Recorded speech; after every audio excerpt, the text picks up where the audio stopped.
Hello students, I am Priyanka and welcome to my channel Jharkhand special classes. आज के इस video में एक महत्वपूर्ण टॉपिक को हम लोग डिस्कस करेंगे जिसका नाम है झारखंड के प्रमुख स्थलों के पुराने एवं नए नाम। आइए टॉपिक की शुरुआत करते हैं। शुरू करने से पहले आपको बता दें कि यदि आप जेपीएससी या जेएसएससी की तैयारी करते हो, इसके अलावा आप झारखंड की किसी भी प्रतियोगी परीक्षा की तैयारी करते हैं जिसमें आपको झारखंड सामान्य ज्ञान से प्रश्न पूछे जाते हैं, तो ये वीडियो आपके लिए महत्वपूर्ण है। आइए वीडियो की शुरुआत करते हैं। पहला प्रश्न है, टाटा स्टील का पुराना नाम क्या था? आंसर है टिस्को। टाटा स्टील का पुराना नाम टिस्को था। टिस्को का फुल फॉर्म होता है Tata iron and steel company. Bharat का पहला तथा सबसे बड़ा लौह एवं इस्पात संयंत्र है Tata iron and steel company. यह पूर्वी सिंहभूम जिले में स्वर्णरेखा एवं खरखई नदी के संगम पर स्थित है। टिस्को की स्थापना 1907 ईस्वी में साक्षी नामक स्थान पर की गई थी, जो आज जमशेदपुर कहा जाता है। 1911 ईस्वी में लोहे का उत्पादन प्रारंभ हुआ था और 1914 ईस्वी में इस्पात का उत्पादन भी प्रारंभ हो गया था। आपको याद रखना है कि टिस्को कंपनी का नाम 2005 में बदलकर टाटा स्टील कर दिया गया था।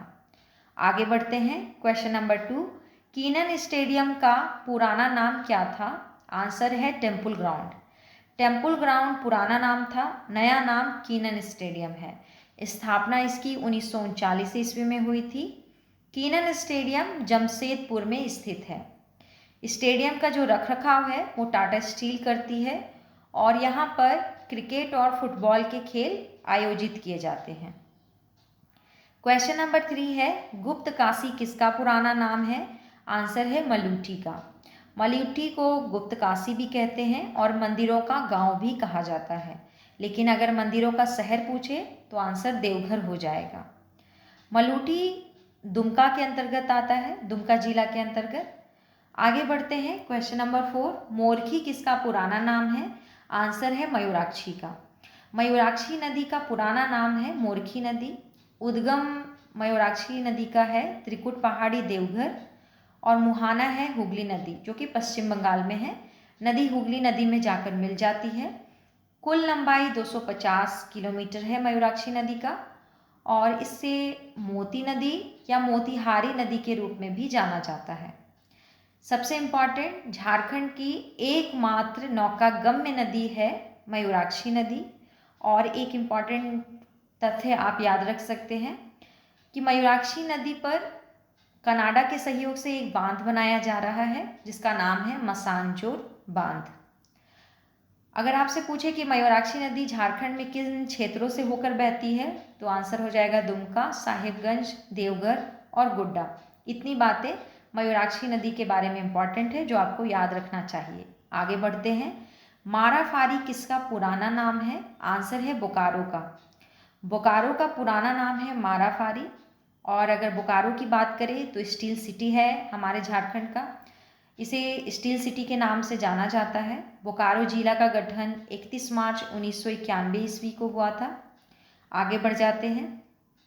क्वेश्चन नंबर 6, बैजनाथ धाम का पुराना नाम क्या है? आंसर है बैजनाथ मठ। यह मंदिर विश्व प्रसिद्ध मंदिर है, यहाँ भगवान शिव की पूजा होती है। आगे बढ़ते हैं। क्वेश्चन नंबर 7 है, जमशेदपुर को पहले किस नाम से जाना जाता था? आंसर है साक्षी।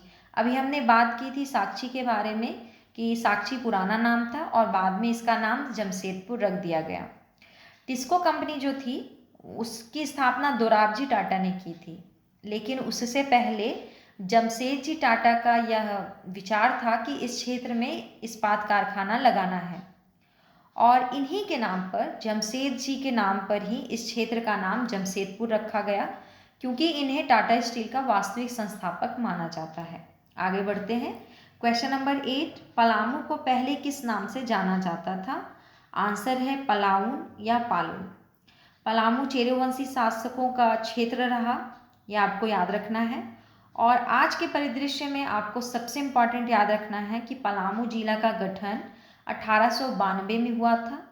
सर्वाधिक अनुसूचित जाति की जनसंख्या वाला जिला है ये पलामू, और एक और इम्पॉर्टेंट है कि सर्वाधिक प्रखंडों वाला जिला भी है, क्योंकि पलामू के अंतर्गत कुल 21 प्रखंड आते हैं, जो कि सर्वाधिक है हमारे झारखंड में। आगे बढ़ते हैं, क्वेश्चन नंबर 9 है, बिजरा बाग किसका पुराना नाम है? आंसर है डाल्टनगंज का। पहले नाम बिजरा बाग था, फिर डाल्टनगंज हुआ और फिर बाद में मेदिनीनगर हो गया। और याद रखना है कि ये मेदिनीनगर जो है वो पलामू प्रमंडल का मुख्यालय भी है। बिजरा बाग का नाम बदलकर डाल्टनगंज रखा गया। किसके नाम पर रखा गया? डाल्टनगंज का नाम कर्नल एडवर्ड चीते डाल्टन के नाम पर रखा गया था, लेकिन आगे चलकर फिर डाल्टनगंज का नाम बदल दिया गया और हो गया मेदिनीनगर, जो आप भी जो है पलामू प्रमंडल का वो मुख्यालय है। आगे बढ़ जाते हैं, क्वेश्चन नंबर 11, क्योंकि 10 तो वही है। डाल्टनगंज का नया नाम क्या है? आंसर है मेदिनीनगर। क्वेश्चन नंबर 11 की ओर चलते हैं, संथाल परगना को पुराने समय में किस नाम से जाना जाता था? आंसर है नरीखंड या जंगल तराई। संथाल परगना क्षेत्र को नरीखंड या जंगल तराई कहते थे। आगे चलकर इसे कांकजोल भी कहा गया। आगे चलते हैं, क्वेश्चन नंबर 2, क्वेश्चन नंबर 12 है, रांची को पुराने समय में किन किन नामों से जाना जाता था? आंसर है विल्किंसनगंज और किशुनपुर। आपको याद रखना है कि संथाल परगना क्षेत्र जो था, उस क्षेत्र में 1833 में दक्षिणी पश्चिमी फ्रंटियर एजेंसी की स्थापना हुई थी। दक्षिणी पश्चिमी फ्रंटियर एजेंसी की स्थापना 1833 ईस्वी में हुई थी और रांची का जो क्षेत्र था, उस क्षेत्र में इसका मुख्यालय बनाया गया था और मुख्यालय को विल्किंसनगंज या किशुनपुर के नाम से जाना जाता था। आगे चलकर इसी को रांची के नाम से जाना गया। आप ये याद रखेंगे कि रांची जिला का गठन 1899 ईस्वी को हुआ था। ये सब इम्पॉर्टेंट है। क्वेश्चन नंबर 13 है, छोटा नागपुर को पहले किस नाम से जाना जाता था? आंसर है पुंड या पुंडरा। पुंड या पुंडरा के नाम से पहले छोटा नागपुर को जाना जाता था और इसका साक्ष्य हमें कहाँ से मिलता है? ऐत्रेय ब्राह्मण से। ऐत्रेय ब्राह्मण में 2 वर्ड यूज़ किए गए हैं, पुंड या पुंडरा, और कहा जाता है कि ये झारखंड के लिए यूज़ किया गया है। अगर आपसे पूछे कि झारखंड का प्रथम साहित्यिक उल्लेख कहाँ से मिलता है, तो वो है ऐत्रेय ब्राह्मण, और किस नाम से? तो पुंड या पुंडरा के नाम से मिलता है। इसी के साथ इस वीडियो को हम यहीं समाप्त करेंगे। अगर आपको वीडियो अच्छा लगा हो तो आप इसे लाइक कर दीजिएगा और चैनल को सब्सक्राइब भी कर लीजिएगा। अगर आप PDF प्राप्त करना चाहते हैं, आप टेलीग्राम चैनल पर चले जाइए, झारखंड स्पेशल क्लासेस लिखकर सर्च कीजिए, चैनल से जुड़ जाइए। आपको मेरे सभी वीडियोस के PDF वहीं मिल जाएंगे। इस वीडियो का PDF भी आपको वहीं मिल जाएगा। जाते जाते आपको एक प्रश्न देते जाते हैं, झारखंड शब्द का प्रथम प्रमाण कहाँ से प्राप्त होता है? यह आपको कमेंट बॉक्स में कमेंट करके बताना है। क्वेश्चन को एक बार फिर से सुन लीजिए, झारखंड शब्द का प्रथम प्रमाण कहाँ से प्राप्त होता है? इसका आंसर आपको कमेंट करके बताना है। धन्यवाद।